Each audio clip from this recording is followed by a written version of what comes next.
श्रेणी के प्रश्न कर रहे हैं। तो अगला सवाल है कि 6 समांतर श्रेणी 6, 8, 18 इस तरह से डॉट डॉट एक श्रेणी है, उसका सार व अंतर ज्ञात कीजिए और अगले दो पद ज्ञात कीजिए। कौन से दो पद? अगले दो पद। ठीक है, जैसे मान लीजिए ये सवाल है, ये देखिए पांचवा, समांतर श्रेणी 6, 12, 18 के सार्वांतर तथा अगले दो पद ज्ञात कीजिए। ठीक है, तो हमें क्या करना है?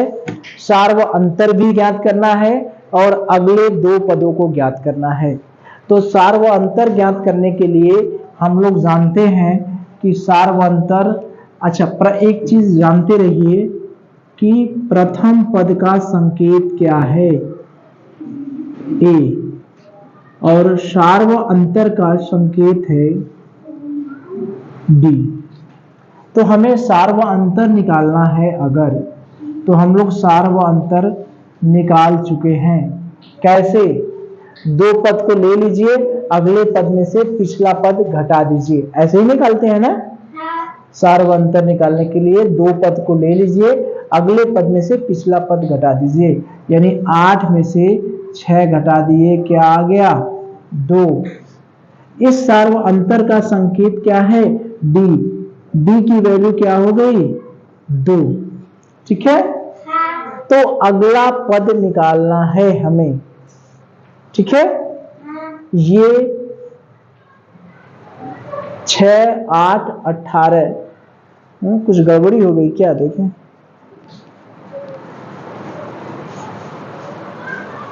6, 12, 18 वही हम कह रहे हैं कि कहीं कुछ गड़बड़ी हो रही है। ठीक है, 6, 12, 18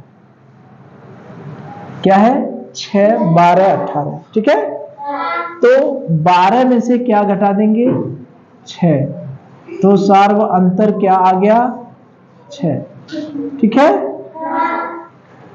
तो सार व अंतर हम लोग निकाल लिए। हमसे कह रहा है अगला दो पद और निकालिए, यानी प्रथम पद ये हो गया, द्वितीय पद, तृतीय पद, फिर चौथा पद, चतुर्थ पद और पंचम पद।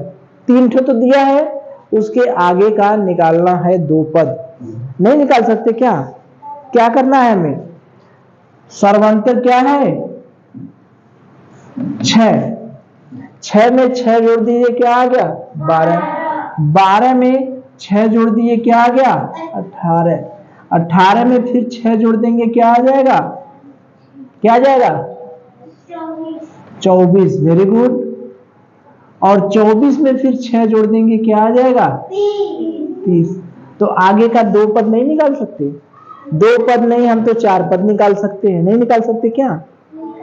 अरे भाई 6, 12, 18 दिया है, तो हमने सार व अंतर निकाल लिया 6। तो सार व अंतर तो समान होता है, इनके बीच का अंतर क्या हुआ?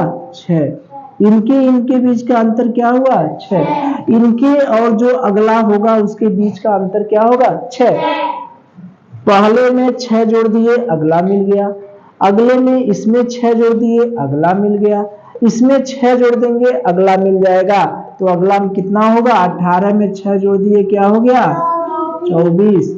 अब फिर 24 में फिर 6 जोड़ दिए, कितना हो जाएगा? 30। फिर हम अगला निकाल सकते हैं, कितना जोड़ के? 6। कितना हो गया? 36। फिर 6 जोड़ दें, कितना हो गया? 42। वो कहा 2 ठो निकालने को हम 4 ठो निकाल सकते हैं। नहीं निकाल सकते क्या? तो इस तरह से अगर श्रेणी दी गई है तो उसका सार व अंतर निकाल के अगले 2 पद, 3 पद, 4 पद जो भी निकालना रहेगा निकाल लेंगे। ठीक है, चलिए तो देखिए 6वां प्रश्न है, समांतर श्रेणी के प्रथम 4 पद ज्ञात कीजिए जिसका प्रथम पद -2 सार व अंतर -2 है। अब देखिए हमें कितने पद निकालना है? 4 पद। तो इसमें इस समय श्रेणी नहीं दी गई है, श्रेणी नहीं दी गई है, लेकिन हमें प्रथम पद दिया गया है और सार व अंतर दिया गया है। तो प्रथम पद अगर दिया गया है -2, यानी प्रथम पद ए दिया गया है -2, सार्व अंतर यानी डी दिया गया है -2। तो पद में सार्व अंतर जोड़ते जाते हैं, हमारा अगला निकलता है, श्रेणी मिलती जाती है कि नहीं। अगर पहला पद हमारा -2 है तो इसमें हम -2 जोड़ देंगे तो अगला मिल जाएगा कि नहीं, बताइए। अगर प्रथम पद -2 है तो इसके अगला क्या होगा, सर्वांतर ही जोड़ते हैं ना। ये -2 है तो इसमें -2 जोड़ देंगे, अगला मिल जाएगा। तो -2 में -2 जोड़ेंगे तो क्या होगा, 2 रुपया ऋण था, 2 रुपया ऋण और ले लिया तो क्या हो गया, ऋण 4। क्या हो गया, ऋण 4। अब इस ऋण 4 में ऋण 2 और जोड़ दें, क्या हो गया, ऋण 6। Very good. अब देखिए ऋण 6 में ऋण 2 और जोड़ दिए, क्या हो गया, ऋण 8। Very good. ऋण 8 में ऋण 2 और जोड़ दीजिए, ऋण 10। इसी तरह से आगे बढ़ता जाएगा ऋण 12। ठीक है। तो हमारी समांतर श्रेणी जो है वो क्या हो जाएगी, ऋण 2, ऋण 4, ऋण 6, ऋण 8, ऋण 10, ऋण 12।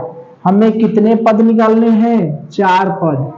तो एक ठो ये हो गया, 2, 3, 4 निकल गए कि नहीं।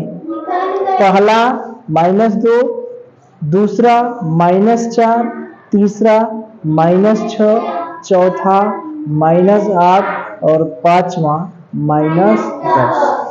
तो इस तरह से मिल गया। ठीक है, चलिए अगला देखिए, निम्न सूत्रों द्वारा परिभाषित संख्याओं की सूची के प्रथम 4 पद ज्ञात कीजिए। an बराबर -1 के घाते n-1 n के घाते 4। फिर दूसरा है an बराबर 2n के घाते +3। तीसरा है an बराबर n+1 और चौथा है an बराबर n² बटे n+2 और पांचवा है an बराबर 2 की पावर n। ये चीज है। तो इसमें क्या है, पहला जो है an है बराबर -1 के घाते n-1 और n के घाते 4। 4 पद बताना है। कितने पदों को बताना है, 4 पद। तो इसका क्या मतलब हुआ, an बराबर -1 के घाते n-1 n के घाते 4। इसका क्या मतलब हुआ, जहां जहां n है, n के लिए ये है, तो अगर n की जगह हम 1 रख दें तो जहां जहां n है वहां वहां क्या हो जाएगा, 1। -1 के घाते 1 -1 1 के घाते 4। अब घात में हम लोग घातांक पढ़े हैं, घातांक पढ़े हैं। उस घातांक में अगर -1 के घाते 1 में से 1 गया, क्या हुआ, 0। और 1 के घाते 4, किसी भी 1 के घाते चाहे जितना भी संख्या रहेगा उसका मान क्या होगा, 1 ही होगा, 1। और किसी भी संख्या की घात 0 होता है तो उसकी वैल्यू होती है 1। 0 होता है तो उसका मान होता है 1। ठीक है। और 1 के घाते चाहे कुछ भी रहे उसका मान हमेशा होता है क्या, 1।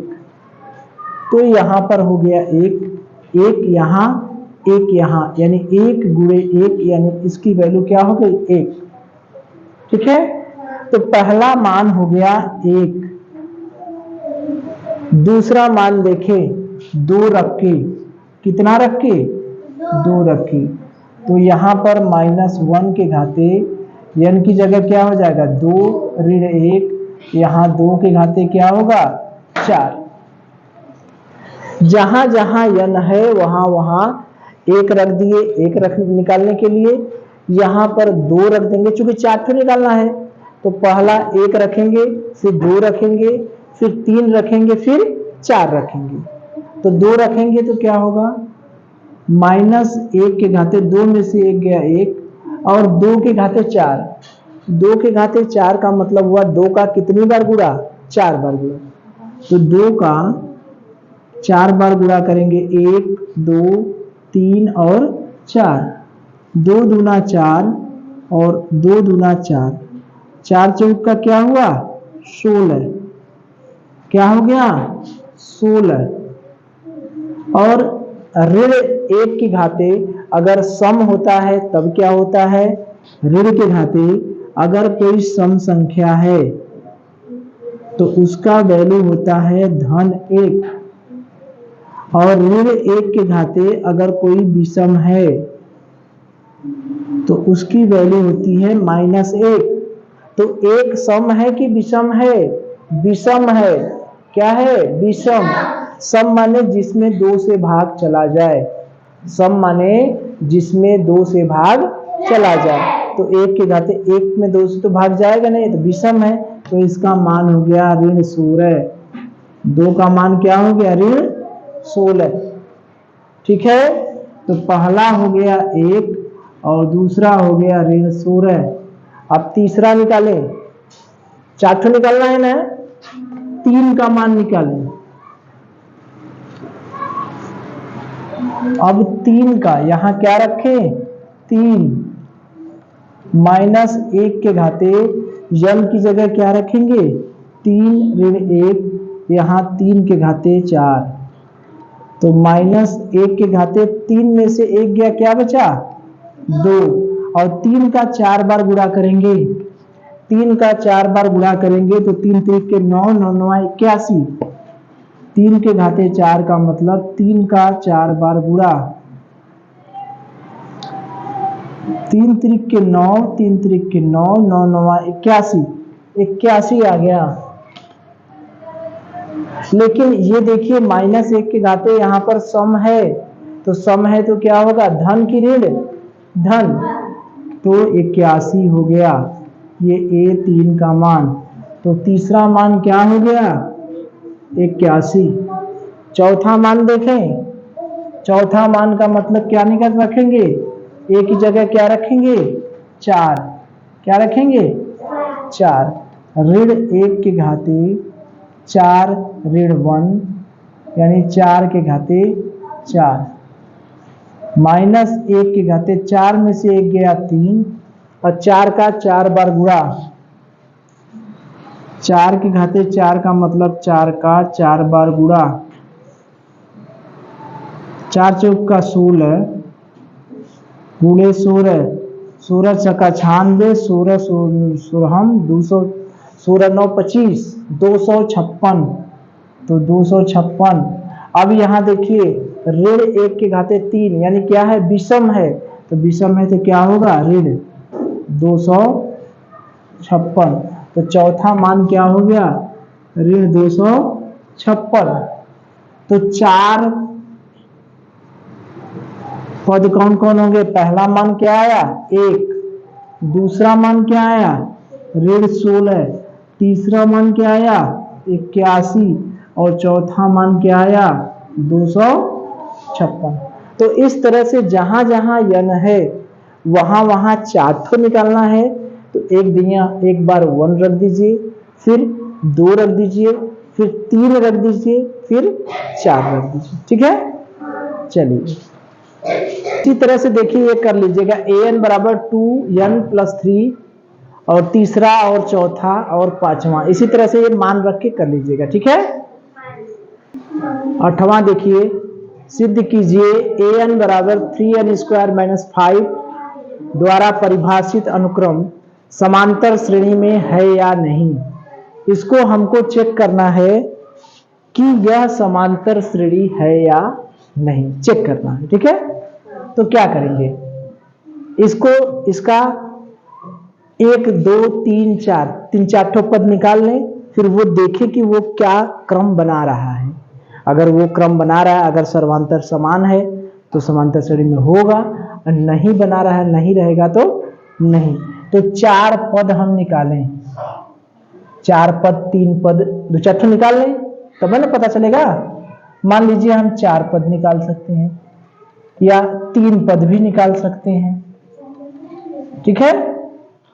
तो पहला निकालें, पहला निकालने के लिए क्या रखेंगे, n की जगह n बराबर 1 रखेंगे, पहला निकल जाएगा, 2 रखेंगे, दूसरा निकल जाएगा, 3 रखेंगे, तीसरा निकल जाएगा, 4 रखेंगे, चौथा निकल जाएगा। तो पहले n बराबर 1 रखें, तो पहला पद देखें क्या है, ठीक है। पहला पद कैसे निकलेगा, n बराबर क्या रखेंगे 1, तो 3 n की जगह क्या रखें 1 माइनस 5, तो 3 1 का स्क्वायर, 1 की घाते 2 का मान क्या हुआ 1 ऋण 5, यानी 3 ऋण 5, यानी क्या हो गया ऋण 2। पहला पद क्या आ गया ऋण 2। दूसरा निकालें,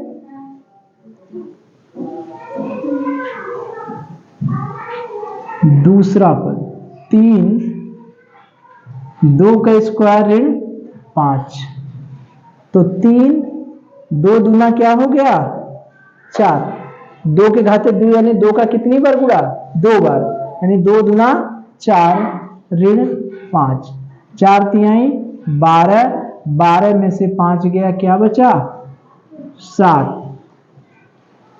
ठीक है। तीसरा निकाले,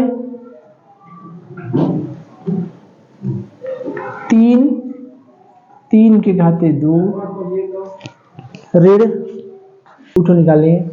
अब 3 के घाते 2 यानी 3 का कितनी बार गुणा 2 बार गुणा, यानी 3 गुणे 3 त्रिके 9 ऋण 5, 9 त्रिक 27 में से 5 गया कितना बचा 27 में से 5 गया कितना बचा 22। अब बस करें, तीनों निकाल दें, हमारा काम हो जाएगा ना। तो अनुक्रम या श्रेणी क्या बनेगी -2 7 और 22, ऐसी बनेगी ना, ऐसी बनेगा ना। तो हमको चेक करना है, चेक करना है कि समांतर श्रेणी है या नहीं। तो सर्वांतर निकालें, ये निकालें, निकालेंगे तब ना पता चलेगा भाई, सर्वांतर निकालेंगे तब ना पता चलेगा। 7 में से 2 घटा दें तो ऋण में से ऋण, ऋण और ऋण मिलके क्या हो जाएगा धन, तो 7 2 कितना हो गया 9। यहां पर इसका निकालें, 22 में से 7 गया क्या बचा 22 में से 7 गया क्या बचा 15, तो समान है बताइए, सार्व अंतर समान नहीं है, अतः समांतर श्रेणी नहीं है ना। अगर समान होता तो हमारा क्या हो जाता, समांतर श्रेणी हो जाती। समान तो है नहीं, तो श्रेणी होगी नहीं है। तो क्या किए, an बराबर 3n स्क्वायर माइनस 5 ये दिया है, तो हम 3 4 ठो पद निकाले, 3 ठे भी निकाल सकते हैं, 4 ठो भी निकाल सकते हैं। तो पहला पद n बराबर 1 रखे तो क्या आ गया -2, n बराबर 2 रखे तो क्या हुआ 7, 3 रखे तो क्या हुआ 22, यानी हमारी जो श्रेणी बन रही है -2 7 22। तो सर्वांतर निकालने के लिए अगले पद में से पिछला घटाए, तो 1 का सर्वांतर है 9, इनके बीच सर्वांतर क्या है 9, और इनके बीच क्या है 15। समान है, समान नहीं है, तो समांतर श्रेणी नहीं है, ठीक है। चलिए 10वां देखिए, 9वां भी उसी तरह से है, चेक कर लेंगे, ठीक है।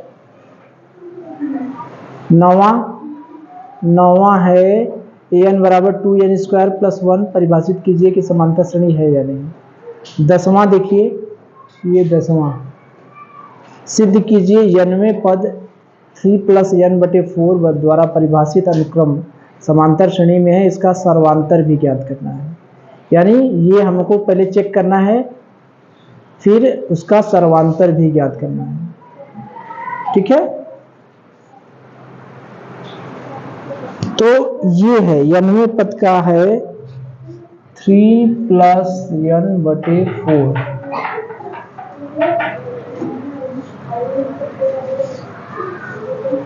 इसका हमको सर्वांतर भी ज्ञात करना है। क्या ज्ञात करना है?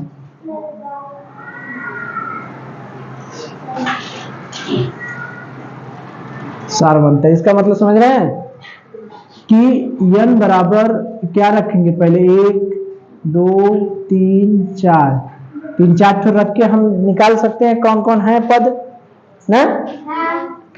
n बराबर पहला पद निकालने के लिए क्या करेंगे?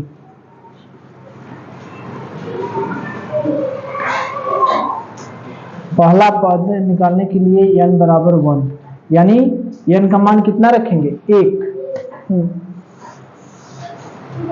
n का मान कितना रखेंगे? 1।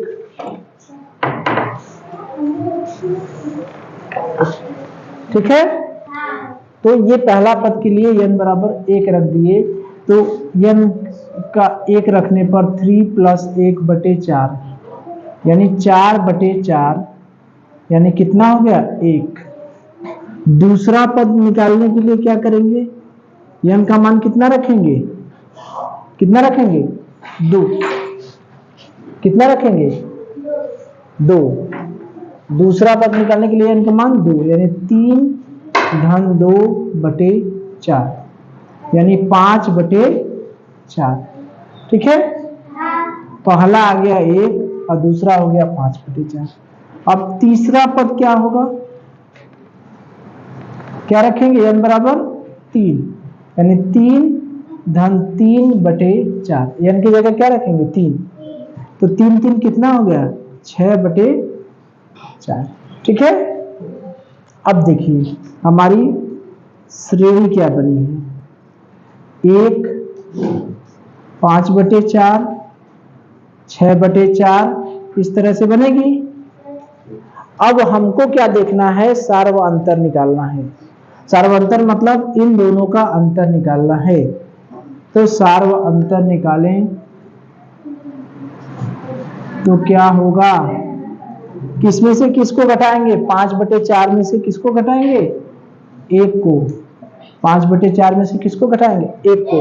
घटाने का तरीका हमने बताया, इसका गुणा इसमें कर दीजिए, फिर 5 में से 4 घटा दीजिए, 1/4, यानी 5 ऋण 1 में किसका गुणा करेंगे? 4 का बटे 4, यानी 5 ऋण 4/1, सॉरी 4, यानी 1 बटे क्या हुआ?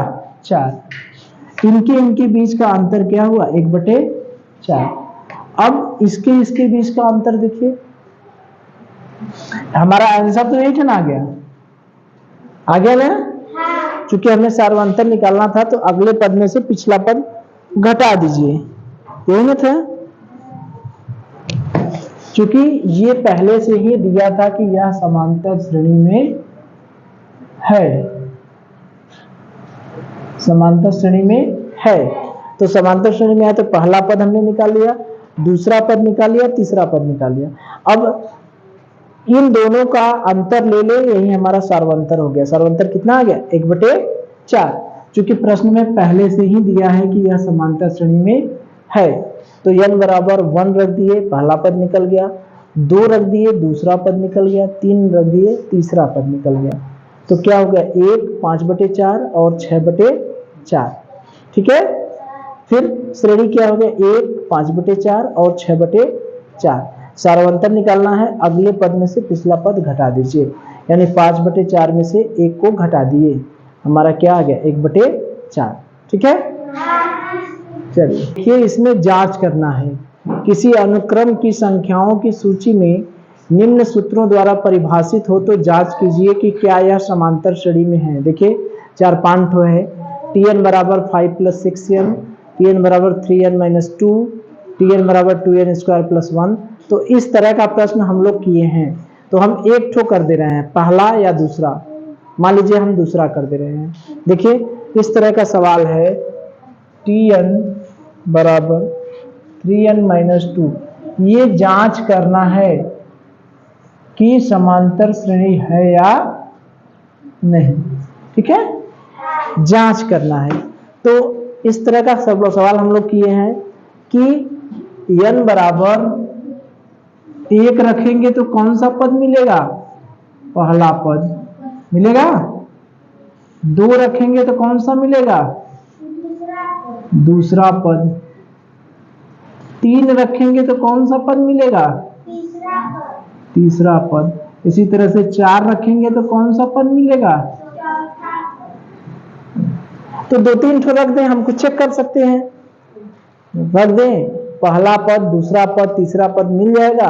अब फिर सार्वंतर निकाल लें, समान होगा तो समांतर श्रेणी होगी, नहीं होगा तो नहीं होगा।